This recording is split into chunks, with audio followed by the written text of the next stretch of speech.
Hello guys, good evening. Assalamualaikum. Malaw ito ulan. Malakas niyang ulan guys. Ito lang ako sa bahay. Dito kumain to maluma.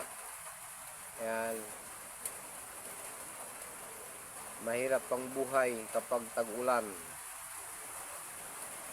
Totoo yun guys. Mahirap. Ako wala na ako kapatid. Wala na ako nanay. May tatay pa. Pero tatlong anak ko. Yung anak ko, yung maliit, bunso. At saka yung isa, yung binata na. Yun lang guys. Ganito lang ito ang bahay namin guys. So yan. Yan guys. Yun sila yung mga anak ko guys. Yan. Yan. Sana naintindihan nyo. If you want to try, yung mga ma-English, if you want to try, dito lang ako guys. Like.